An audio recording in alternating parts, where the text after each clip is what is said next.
Gênesis, capítulo 35, versículo 1 ao capítulo 36, versículo 43.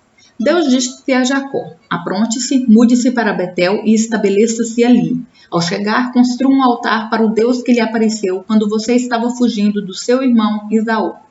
Jacó disse à sua família e a todos que estavam com ele: joguem fora todos os seus ídolos pagãos, purifiquem-se e vistam roupas limpas. Vamos a Betel, onde construirei um altar para o Deus que respondeu às minhas orações quando eu estava angustiado. Ele tem estado comigo por onde ando. Então entregaram a Jacó todos os ídolos pagãos e as argolas que usavam nas orelhas, e ele os enterrou ao pé da grande árvore perto de Siquém. Quando partiram, o terror de Deus se espalhou de tal forma entre os moradores das cidades próximas que ninguém atacou a família de Jacó. Por fim, Jacó e todos que estavam com ele chegaram à Luz, também chamada Betel, em Canaã. Jacó construiu um altar ali e chamou o lugar de El-Betel, pois Deus lhe havia aparecido em Betel quando ele estava fugindo de seu irmão. Pouco tempo depois, Débora, a serva que havia amamentado Rebeca, morreu e foi sepultada ao pé do carvalho, no vale perto de Betel. Desde então, a árvore é chamada de Alon-Bacute. Agora que Jacó havia regressado de Padã-Arã, Deus lhe apareceu outra vez em Betel e o abençoou. Seu nome é Jacó, mas você não se chamará mais Jacó. De agora em diante, seu nome será Israel. Assim, Deus deu a ele o nome de Israel. Deus também lhe disse: eu sou Deus Todo-Poderoso, seja fértil e multiplique-se. Você se tornará uma grande nação, até mesmo muitas nações. Haverá reis entre seus descendentes. Eu lhe darei a terra que dei a Abraão e Isaque. Sim, eu a darei a você e a seus descendentes. Em seguida, Deus se elevou do lugar onde havia falado a Jacó. Jacó levantou uma coluna de pedra para marcar o lugar onde Deus lhe havia falado. Depois, derramou vinho sobre a coluna como oferta a Deus e a ungiu com azeite de oliva. Chamou o lugar de Betel, pois ali Deus lhe havia falado. Depois que partiram de Betel, rumaram para Efrata. Raquel, porém, sentiu fortes dores e entrou em trabalho de parto quando ainda estavam a certa distância da cidade. As dores de parto aumentaram e a parteira lhe disse: não tenha medo, você terá outro menino. Raquel estava quase morrendo, mas, com seu último suspiro, chamou o menino de Benoni. O pai do bebê, no entanto, o chamou de Benjamim. Assim, Raquel morreu e foi sepultada junto ao caminho para Efrata, ou seja, Belém. Sobre o túmulo de Raquel, Jacó levantou um monumento de pedra, que está lá até hoje. Então Jacó seguiu viagem e acampou além de Migdal-Eder. Enquanto moravam ali, Rúben teve relações com Bila, concubina de seu pai, e Jacó ficou sabendo disso. Estes são os nomes dos 12 filhos de Jacó. Os filhos de Lia foram Rúben, o filho mais velho de Jacó, Simeão, Levi, Judá, Issacar e Zebulon. Os filhos de Raquel foram José e Benjamim. Os filhos de Bila, serva de Raquel, foram Dan e Naphtali. Os filhos de Zilpa, serva de Lia, foram Gade e Aser. Esses são os filhos que nasceram a Jacó em Padã-Arã. Então Jacó voltou à casa de seu pai, Isaque, em Manre, perto de Quiriate-Arba, hoje chamada Hebrom, onde Abraão e Isaque viveram como estrangeiros. Isaque viveu 180 anos, deu o último suspiro e, ao morrer em boa velhice, reuniu-se a seus antepassados. Seus filhos, Esaú e Jacó, o sepultaram. Este é o relato dos descendentes de Esaú, também chamado Edom. Esaú se casou com 2 moças de Canaã, Ada, filha de Elon, o Hitita, e Oholibama, filha de Aná e neta de Zibeão, o Eveu. Também se casou com sua prima Basemate, que era filha de Ismael e irmã de Nabaiote. Ada deu à luz um filho chamado Elifaz. Basemate deu à luz um filho chamado Reuel. Oholibama deu à luz filhos chamados Jeús, Jalão e Corá. Todos esses filhos nasceram a Esaú na terra de Canaã. Esaú tomou suas mulheres, seus filhos e filhas e todos os de sua casa, além de seus rebanhos e o gado, toda a riqueza que havia adquirido na terra de Canaã, e se mudou para longe de seu irmão Jacó. Seus rebanhos e bens eram tantos que a terra onde morava não era suficiente para sustentá-los. Portanto, Esaú, também chamado Edom, se estabeleceu na região montanhosa de Seir. Este é o relato dos descendentes de Esaú, os edomitas, que viviam na região montanhosa de Seir.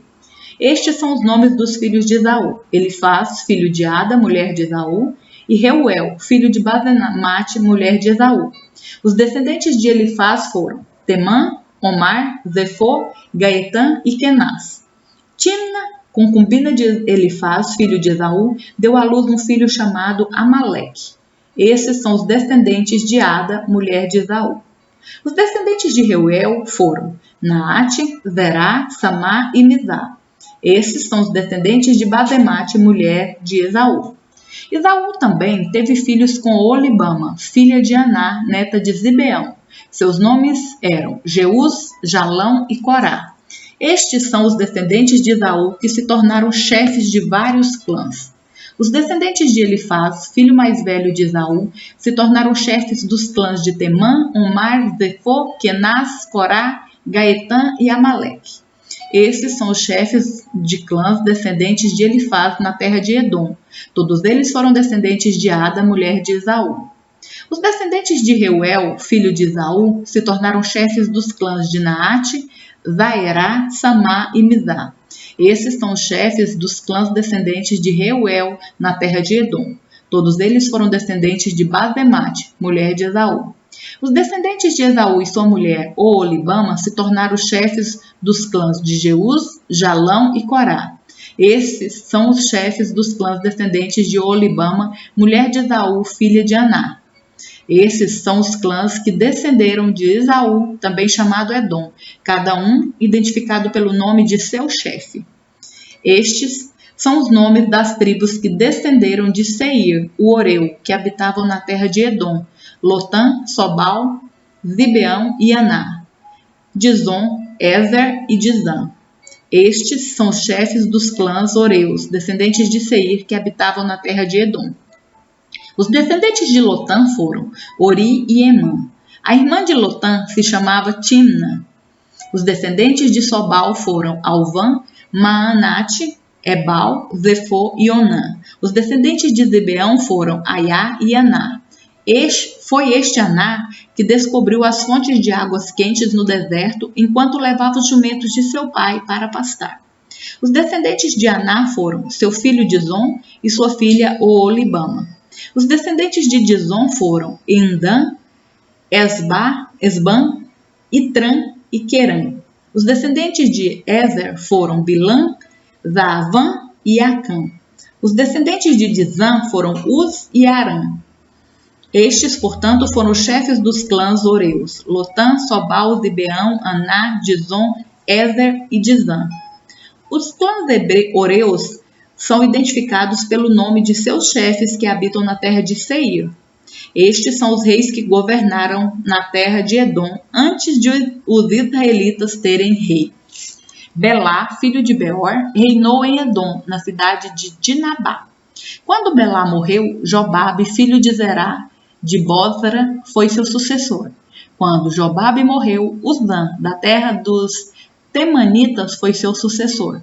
Quando Uzã morreu, Hadad, filho de Bedade, foi seu sucessor na cidade de Avite. Foi Hadad quem derrotou os midianitas na terra de Moabe. Quando Hadad morreu, Sanlá, da cidade de Masreca, foi seu sucessor. Quando Sanlá morreu, Saul, da cidade de Reobote, próxima ao Eufrates, foi seu sucessor. Quando Saul morreu, Baal-Anã, filho de Acbor, foi seu sucessor. Quando Baal-Anã, filho de Acbor, morreu, Hadad foi seu sucessor na cidade de Paú. Sua mulher era Meetabel, filha de Matred e neta de Mesaabe. Estes são os nomes dos chefes dos clãs descendentes de Esaú, que habitavam nos lugares que têm seus nomes: Tina, Alvá, Getete, Oholibama, Elá, Pinom, Kenaz, Temã, Mibzar, Magdiel e Irã. Esses são os chefes dos clãs de Edom, relacionados de acordo com seus assentamentos na terra que ocupavam. Todos eles foram descendentes de Esaú, antepassado dos Edomitas. Mateus, capítulo 12, versículos 1 ao 21. Por aquele tempo, Jesus estava caminhando pelos campos de cereal num sábado. Seus discípulos, sentindo fome, começaram a colher espigas e comê-las. Alguns fariseus os viram e protestaram. Veja, seus discípulos desobedecem à lei colhendo cereal no sábado. Jesus respondeu: Vocês não leram nas Escrituras o que fez Davi quando ele e seus companheiros tiveram fome? Ele entrou na casa de Deus e com seus companheiros comeram os pães sagrados que só os sacerdotes tinham permissão de comer. E vocês não leram na lei de Moisés que os sacerdotes de serviço no templo podem trabalhar no sábado?